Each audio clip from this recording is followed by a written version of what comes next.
ओम शांति। आज 10/2/26 की साकार मुरली। मीठे बच्चे, खुदा तुम्हारा दोस्त है, रावण दुश्मन है। इसलिए तुम खुदा को प्यार करते और रावण को जलाते हो। प्रश्न: किन बच्चों को अनेकों की आशीर्वाद स्वतः मिलती जाती है?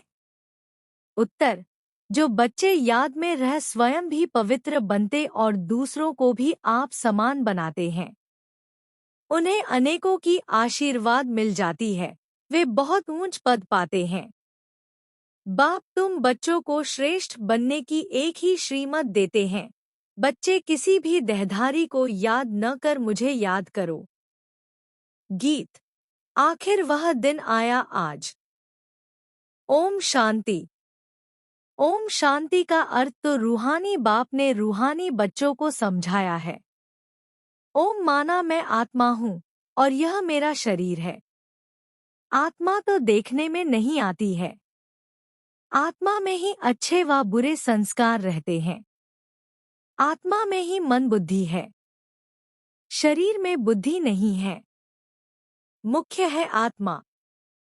शरीर तो मेरा है। आत्मा को कोई देख नहीं सकते। शरीर को आत्मा देखती है। आत्मा को शरीर नहीं देख सकता।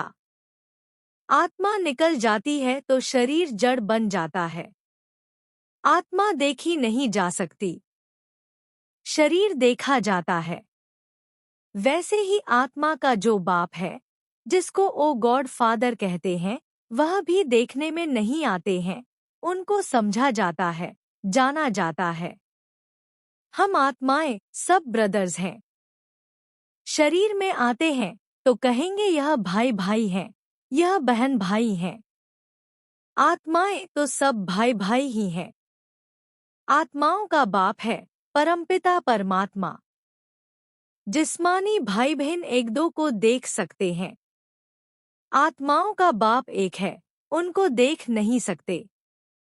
तो अब बाप आए हैं पुरानी दुनिया को नया बनाने।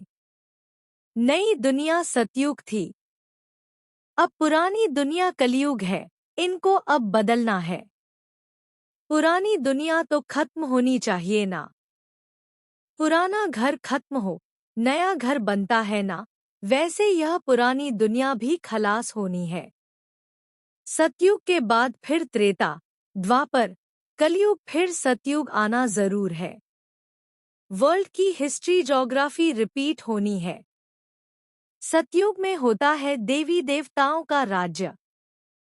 सूर्यवंशी और चंद्रवंशी, उनको कहा जाता है लक्ष्मी नारायण की डिनायस्टी, राम सीता की डिनायस्टी।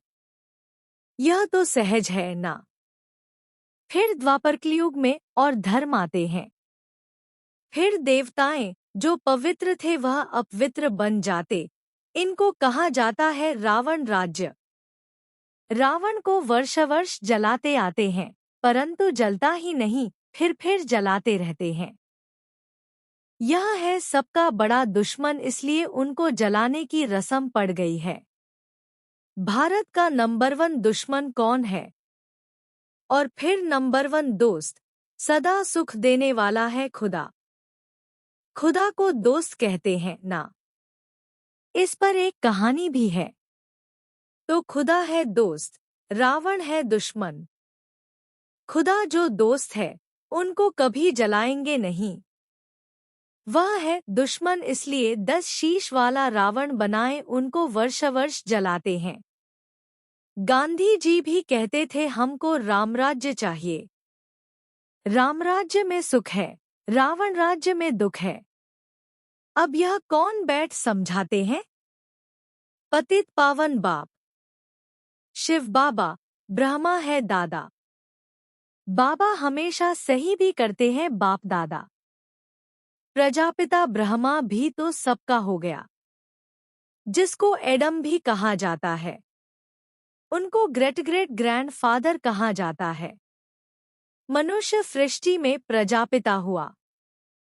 प्रजापिता ब्रह्मा द्वारा ब्राह्मण रचे जाते हैं, फिर ब्राह्मण सो देवता बनते हैं। देवताएं फिर क्षत्रिय, वैश्य, शूद्र बन जाते हैं। इनको कहा जाता है प्रजापिता ब्रह्मा, मनुष्य सृष्टि का बड़ा। प्रजापिता ब्रह्मा के कितने ढेर बच्चे हैं। बाबा बाबा कहते रहते हैं। यह है साकार बाबा। शिव बाबा है निराकार बाबा। गाया भी जाता है प्रजापिता ब्रह्मा द्वारा नई मनुष्य सृष्टि रचते हैं। अब तुम्हारी यह पुरानी खाल है। यह है ही पतित दुनिया, रावण राज्य। अब रावण की आसुरी दुनिया खत्म हो जाएगी। उसके लिए ही यह महाभारत लड़ाई है। फिर सतयुग में इस रावण दुश्मन को कोई जलाएंगे ही नहीं। रावण होगा ही नहीं। रावण ने ही दुख की दुनिया बनाई है। ऐसे नहीं जिनके पास पैसे बहुत हैं, बड़े बड़े महल हैं, वह स्वर्ग में हैं। बाप समझाते हैं, भल किसके पास करोड़ हैं, परंतु यह तो सब मिट्टी में मिल जाने वाले हैं। नई दुनिया में फिर नई खानियां निकलती हैं, जिससे नई दुनिया के महल आदि सारे बनाए जाते हैं। यह पुरानी दुनिया अब खत्म होनी है। मनुष्य भक्ति करते ही हैं, सद्गति के लिए हमको पावन बनाओ। हम विशेष बन गए हैं। विशेष को पतित कहा जाता है। सतयुग में है ही वाइसलेस, संपूर्ण निर्विकारी है। वहां बच्चे योगबल से पैदा होते हैं। विकार वहां होता ही नहीं। न देहाभिमान, न काम, क्रोध, 5 विकार होते नहीं। इसलिए वहां कभी रावण को जलाते ही नहीं। यहाँ तो रावण राज्य है। अब बाप कहते हैं, तुम पवित्र बनो। यह पतित दुनिया खत्म होनी है। जो श्रीमत पर पवित्र रहते हैं, वही बाप की मत पर चल विश्व की बादशाही का वर्षा पाते हैं। इन लक्ष्मी नारायण का राज्य था ना। अभी तो रावण राज्य है जो खत्म होना है। सतयुगी रामराज्य स्थापन होना है। सतयुग में बहुत थोड़े मनुष्य रहते हैं। कैपिटल दिल्ली ही रहती है, जहां लक्ष्मी नारायण का राज्य होता है। दिल्ली सतयुग में परिस्तान थी। दिल्ली ही गद्दी थी। रावण राज्य में भी दिल्ली कैपिटल है। राम राज्य में भी दिल्ली कैपिटल रहती है। परंतु राम राज्य में तो हीरों जवाहरातों के महल थे। अथाह सुख था। अभी बाप कहते हैं, तुमने विश्व का राज्य गवाया है, मैं फिर तुमको देता हूँ। तुम मेरी मत पर चलो। श्रेष्ठ बनना है तो सिर्फ मुझे याद करो और किसी देहधारी को याद न करो। अपने को आत्मा समझ मुझ बाप को याद करो तो तमो प्रधान से सतो प्रधान बन जाएंगे। तुम मेरे पास चले आएंगे। मेरे गले की माला बनकर फिर विष्णु की माला बन जाएंगे। माला में ऊपर में मैं हूँ, फिर 2 हैं ब्रह्मा सरस्वती। वही सतयुग के महाराजा महारानी बनते हैं। उन्होंने फिर सारी माला है जो नंबरवार गद्दी पर बैठते हैं। मैं इस भारत को इन ब्रह्मा सरस्वती और ब्राह्मणों द्वारा स्वर्ग बनाता हूँ। जो मेहनत करते हैं उनके ही फिर यादगार बनते हैं। वह है रुद्र माला और वह विष्णु की माला। रुद्र माला है आत्माओं की और विष्णु की माला है मनुष्यों की। आत्माओं के रहने का स्थान वह निराकारी परमधाम है, जिसको ब्रह्मांड भी कहते हैं। आत्मा कोई अंडे मिसल नहीं है। आत्मा तो बिंदी मिसल है। हम सब आत्माएं वहां स्वीट होम में रहने वाली हैं। बाप के साथ हम आत्माएं रहती हैं। वह है मुक्तिधाम। मनुष्य सब चाहते हैं मुक्तिधाम में जाएं, परंतु वापस कोई एक भी जा नहीं सकते। सबको पाठ में आना ही है। तब तक बाप तुमको तैयार कराते रहते हैं। तुम तैयार हो जाएंगे तो फिर जो भी आत्माएं हैं वह सब आ जाएंगी। फिर खलास। तुम जाकर नई दुनिया में राज्य करेंगे। फिर नंबरवार चक्र चलेगा। गीत में सुनाना, आखिर वह दिन आया आज। तुम जानते हो जो भारतवासी अब नर्कवासी हैं, वह फिर स्वर्गवासी बनेंगे। बाकी सब आत्माएं शांतिधाम में चली जाएंगी। समझाना बहुत थोड़ा है। अल्फ बाबा, बे बादशाही। अल्फ को बादशाही मिल जाती है। अभी बाप कहते हैं, मैं वही राज्य फिर से स्थापन करता हूँ। तुम 84 जन्म भोग अब पतित बन गए हो। पतित बनाया है रावण ने। फिर पावन कौन बनाते हैं? भगवान, जिसको पतित पावन कहते हैं। तुम कैसे पतित से पावन, पावन से पतित बनते हो? वह सारी हिस्ट्री ज्योग्राफी रिपीट होगी। यह विनाश है ही इसके लिए। कहते हैं ब्रह्मा की आयु शास्त्रों में 100 वर्ष है। यह जो ब्रह्मा है, जिसमें बाप बैठ वर्षा दिलाते हैं, उनका भी शरीर छूट जाएगा। आत्माओं को बैठ, आत्माओं का जो बाप है वह समझाते हैं। मनुष्य, मनुष्य को पावन बना न सके। देवताएं कभी विकार से नहीं पैदा होते हैं। पुनर्जन्म तो सब लेते आते हैं ना। बाप कितना अच्छी तरह से समझाते हैं कि कहाँ तकदीर जग जाए। बाप आते ही हैं मनुष्य मात्र की तकदीर जगाने। सब पतित दुखी हैं ना। त्राहि कर विनाश हो जाएंगे, इसलिए बाप कहते हैं त्राहि करने के पहले मुझ बेहद के बाप से वर्षा ले लो। यह जो कुछ दुनिया में देखते हो, यह सब खत्म हो जाना है। Fall of Bharat, rise of Bharat, इसका ही खेल है। राइज ऑफ वर्ल्ड, स्वर्ग में कौन कौन राज्य करते हैं, यह बाप ही बैठ समझाते हैं। राइज ऑफ भारत, देवताओं का राज्य। फॉल ऑफ भारत, रावण राज्य। अभी नई दुनिया बन रही है। बाप से पढ़ रहे हो नई दुनिया का वर्षा लेने। कितना सहज है। यह है मनुष्य से देवता बनने की पढ़ाई।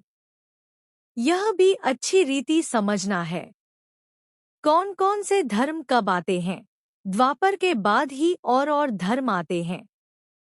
पहले सुख भोगते हैं, फिर दुख। यह सारा चक्र बुद्धि में बिठाना होता है, जिससे तुम चक्रवर्ती महाराजा महारानी बनते हो।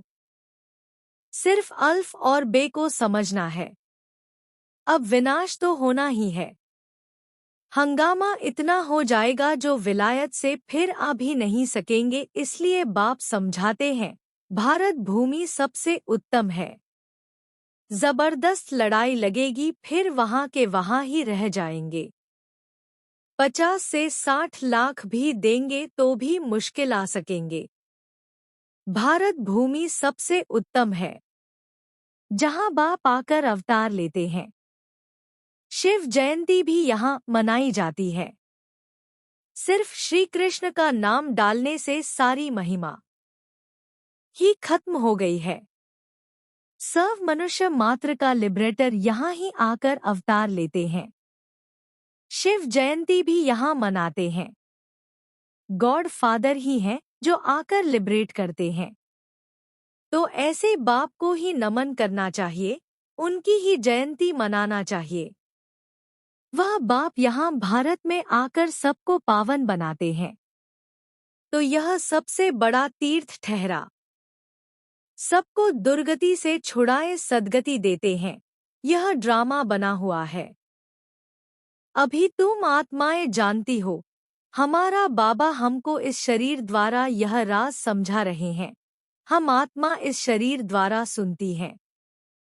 आत्माभिमानी बनना है।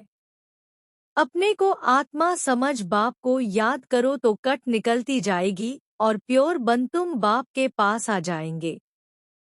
जितना याद करेंगे उतना पवित्र बनेंगे। औरों को भी आप समान बनाएंगे तो बहुतों की आशीर्वाद मिलेगी। ऊंच पद पा लेंगे, इसलिए गाया जाता है सेकंड में जीवन मुक्ति। अच्छा।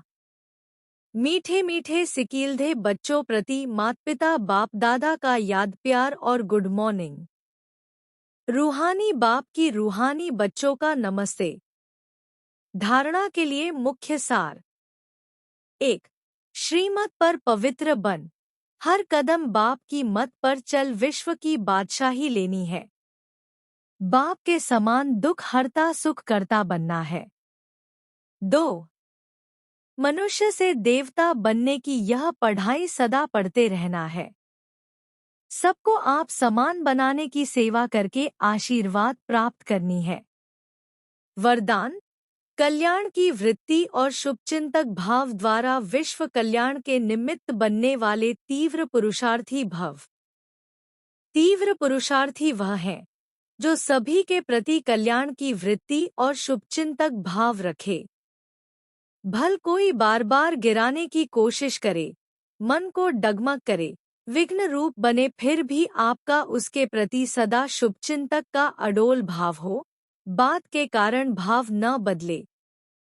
हर परिस्थिति में वृत्ति और भाव यथार्थ हो तो आपके ऊपर उसका प्रभाव नहीं पड़ेगा। फिर कोई भी व्यर्थ बातें देखने में ही नहीं आएंगी, टाइम बच जाएगा। यही है विश्व कल्याणकारी स्टेज। स्लोगन। संतुष्टता जीवन का श्रृंगार है, इसलिए संतुष्टमणि बन संतुष्ट रहो और सर्व को संतुष्ट करो। ये अव्यक्त इशारे एकता और विश्वास की विशेषता द्वारा सफलता संपन्न बनो। एकमत अर्थात एकता का वातावरण बनाने के लिए समाने की शक्ति धारण करो। भिन्नता को समाओ। हर एक की विशेषताओं को देखो, कमियों को तो बिल्कुल देखना ही नहीं है। जैसे चंद्रमा अथवा सूर्य को ग्रहण लगता है तो कहते हैं कि देखना नहीं चाहिए, नहीं तो ग्रहचारी बैठ जाएगी। तो किसकी कमी भी ग्रहण है, उसे कभी नहीं देखो। ओम शांति।